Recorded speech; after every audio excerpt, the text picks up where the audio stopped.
Many thanks for the invitation. Pleasure to see you all in such a big group. My name is, the short version of my name is Gosia, G-O-S-I-A. I am leading the talent solutions teams and across the Central Eastern Europe, and I am also a business services practice leader across the CE. And Cristina? Good morning. My name is Cristina Rogobete, and I am the strategic client manager for HAYS in Romania. I'm coming with 9 years of experience in recruitment, and 4 of them for HAYS. What we've done today, we wanted to, first of all, we would like to present you the highlights of the survey that we've done on the Romanian market when it comes to the salaries and benefits. But before we do that, we will tell you a little bit more how we arrived to that point where we are. So, for those of you that haven't heard of HAYS before, but it's not a sales slide, it's just to give some credentials because behind what we say today.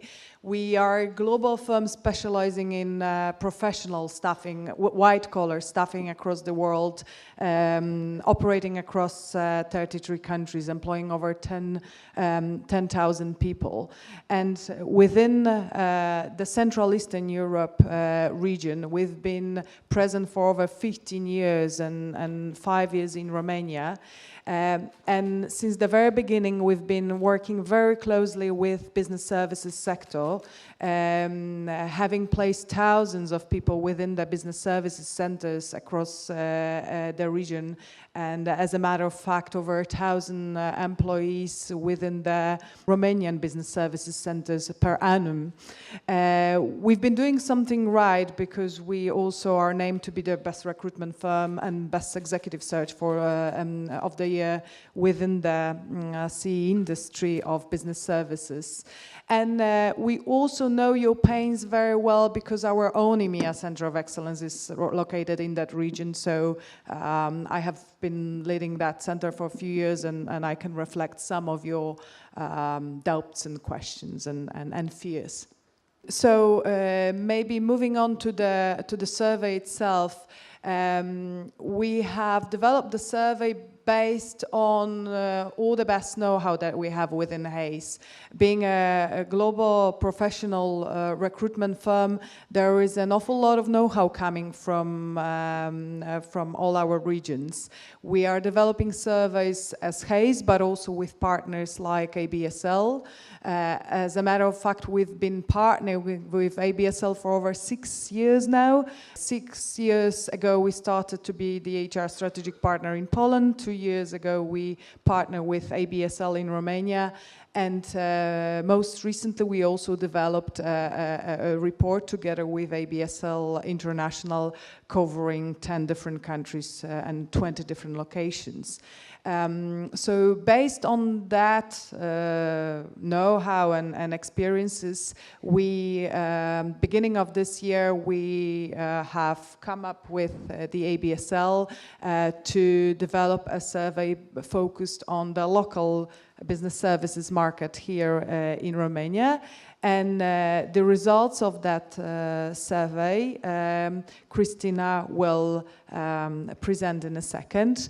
There is also an interesting piece of thought leadership material that we have. Hopefully each of you have it in your bags. It's called HAYS Journal. If you don't have it, it should be somewhere around to take because we have spare copies left. Cristina, over to you.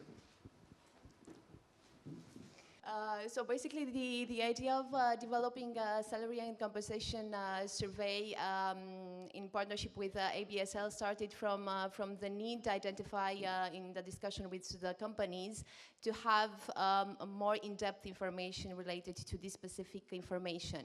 The project started with a pilot stage, let's call it, in which we met with 8 ABSL members. During those meetings, we have presented the initial version of the survey.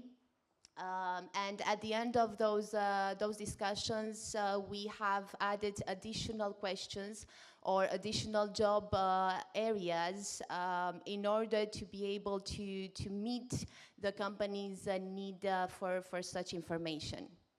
ABSL have extended the invitation for over 400 companies at national level, and the final version of the survey included questions related to market insights, which we are going to see in the next slides, and also we have ramped up the 21 job areas for which we were expecting to receive information related to the salaries. The job areas were part of them were linked to the IT, like Java developers, .NET developers, C++ developers. Another big part were related to finance, like general ledger, accounts payable, accounts receivable, and the rest of the roles basically were quite common to the industry, like order management, HR support, supply chain specialists. And we have created basically the structure so that each job area has different level of seniority.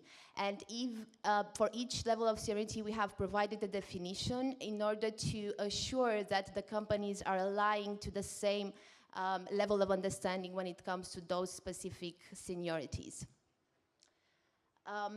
Based on our methodology, we needed a minimum of 6 responses per each level of seniority in order to be able to meet the representativeness in the market and also to assure the confidentiality of the responses.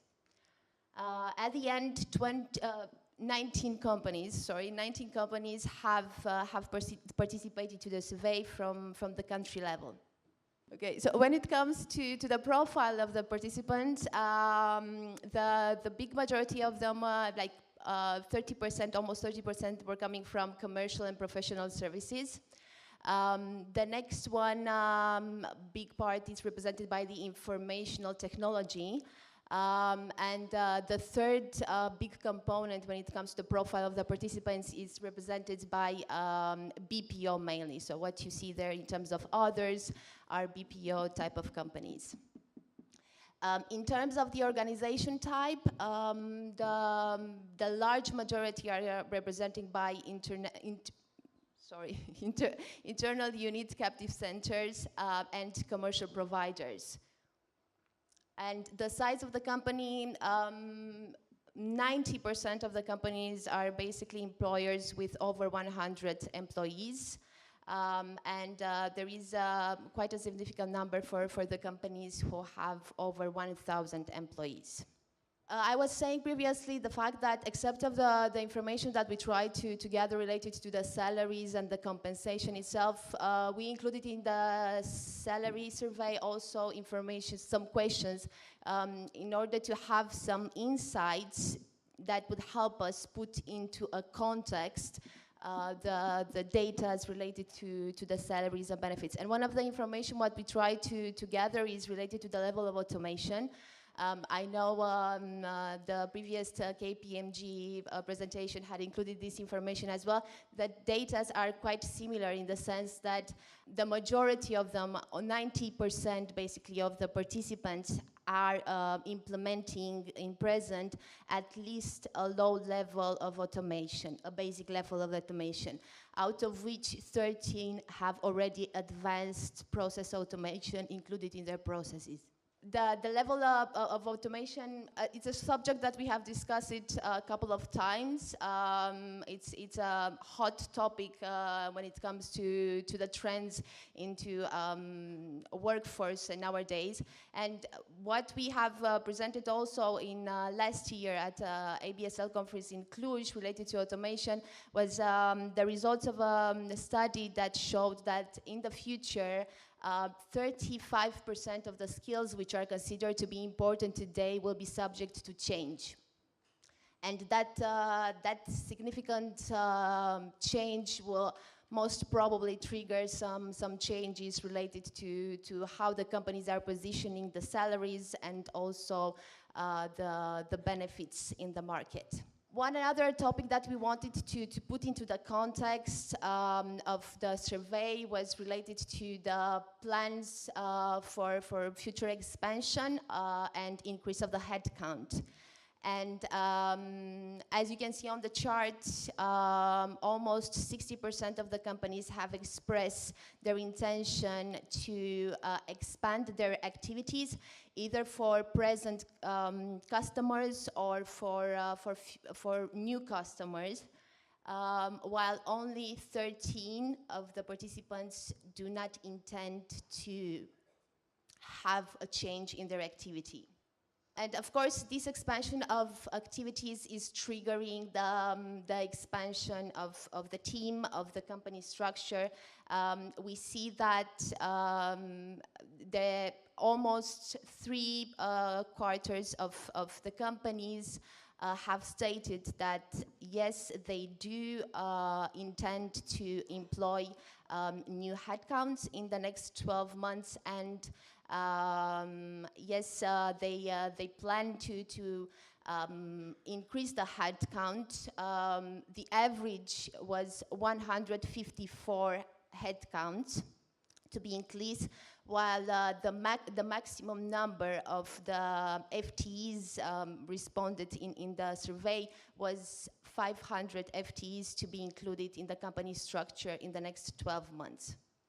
The headcount increase, of course, is triggering the focus on how the companies are positioning the salaries and how they are positioning also the benefits and the compensation. Another aspect that is influencing this positioning is also the attrition, because not only the employers need to think how to attract new employees, but also they need to think how to retain those employees. And when we see the percentages in terms of attrition, almost half of the companies basically have expressed attrition which is lower than 20%. 1/4 is situated in the attrition level between 21 and 25. And the rest of them have expressed an attrition in present over 30. Another area that was interesting for us to understand, and for the companies which whom we have met, was basically the number of foreign nationality employees. And we put this question into the survey, first of all, to understand how it's the present reality on the market, and also to understand how many, or should I say, the dimension in which the companies need to think when it comes to the offer a specific candidate, attracting a specific candidate, how they are attracting foreign international candidates. And in this offer, basically, we assume that some of the companies of the market are applying relocation packages. The figures for foreign nationality employers employment, as you can see, the average is almost 5 out of the respondents, while there are companies that have responded, they have in their present structure over 50 foreign nationality employees. Just maybe of your interest, I can comment on how does it compare to other CE markets. It's still low. The percentage of employment of foreign nationals, for example, in Poland, that is the largest business services market in our region, is 2-digit figure. So if there is 200,000 people employed in the industry, actually close to 300,000 soon in Poland, employing 15% of foreign nationals within Poland means that there is many more of them. And that might be the way to go, how to address some of the skills that are missing on the local market, especially within the languages side. So this is a brief snapshot of the salary itself figures. I guess everybody was interested to see these figures. The complete report will be available on ABSL's site during next week. So I believe that our colleagues from ABSL will send an information email just for you to understand that the report is available. So out of those 21 job areas mentioned in the beginning, that was the intention to gather the information, we have gathered the information for 6 of them, because those job areas basically have met the minimum responses required. You see the job categories: accounts payable, accounts receivable, general ledger, customer service, order management, and supply chain. And I was saying about the snapshot, we have calculated basically the median for these job categories. This median is including the overall averages for all the job level seniorities. In the report, we have expressed the specific level per each level of seniority. So what we can see here is basically that in the finance sector, the general ledger is situated as a median above the accounts payable and accounts receivable, and it's basically from all the job categories, and it's on the top. While the accounts payable, receivable, order management, and supply chain have a very similar level of the median. When it comes to the foreign languages, because the majority of those role categories in the companies in the sector are combined with language skills, we wanted to understand exactly how the picture looks like when it comes to the bonuses as well. So this is something that probably you are familiar with when it comes to how the foreign languages are being present in the company's structure, depending on the clients or the customers that the company is supporting. So as we can see, English is the most frequent language met in the companies. German and French are on the same level, and the rest you can see on the chart. The survey basically has information related to the bonus levels for the languages as well. So in the report, you are going to understand also what it's the average of the bonus level per each language addressed. And when it comes to the benefits, we asked the companies to tell us what are the most common benefits they are offering to their employees. These are representative for non-managerial roles. And again, not new information for everybody. The meal tickets, it's a benefit which is offered for all the companies to their employees. While on the second position, the possibility to work flexible hours and extra vacation day.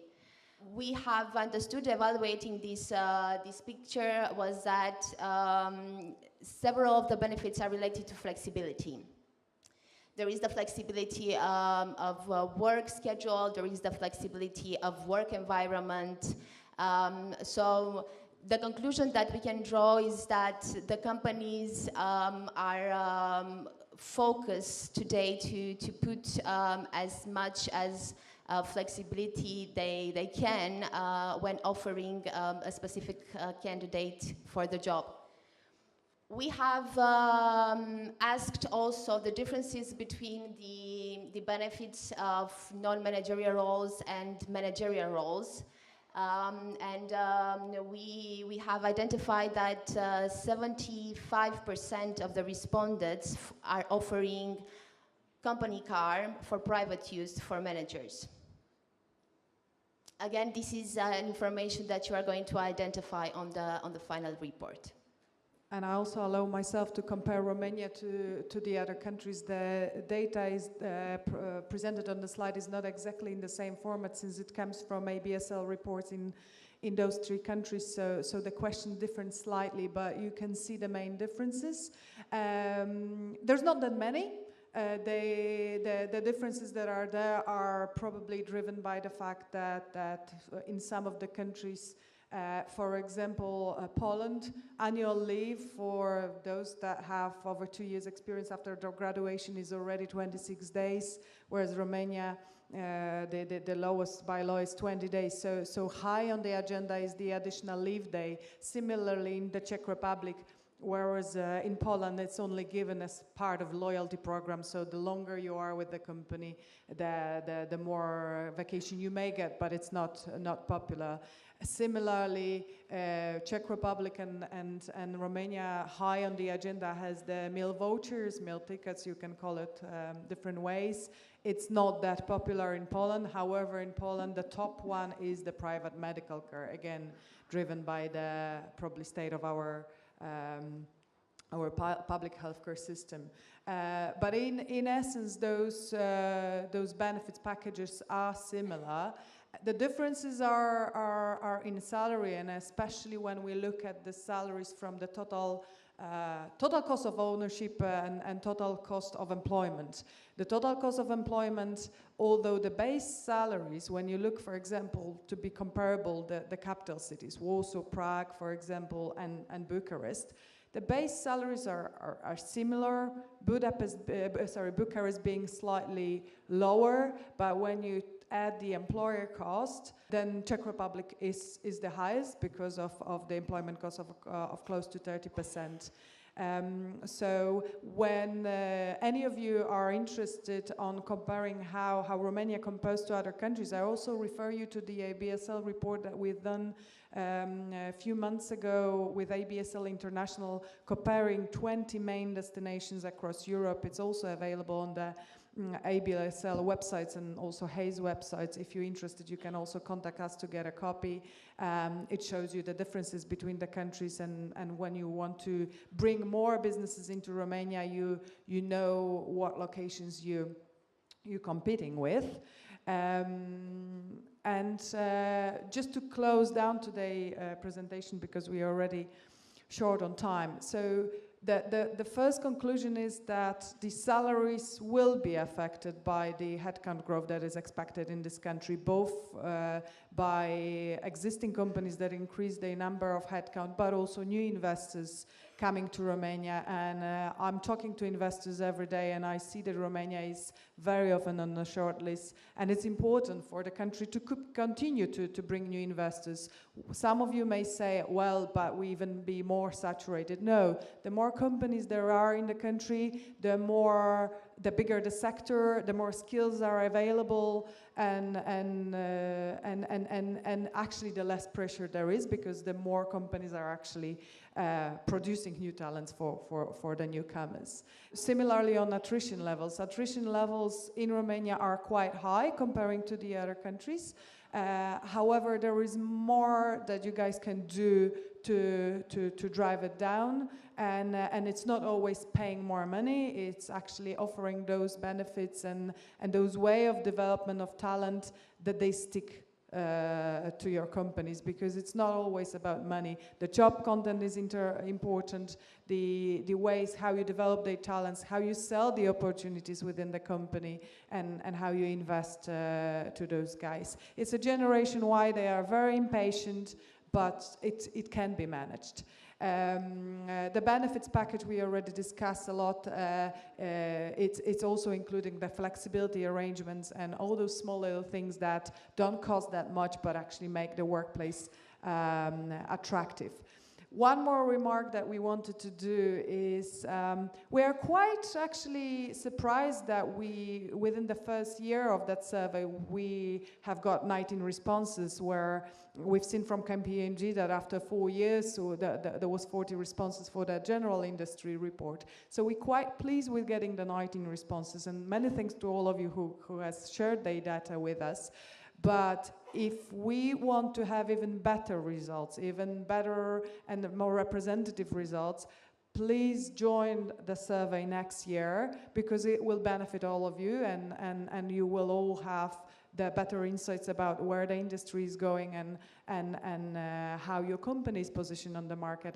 And all of you need the data, because data drives decisions. So please join the survey next year.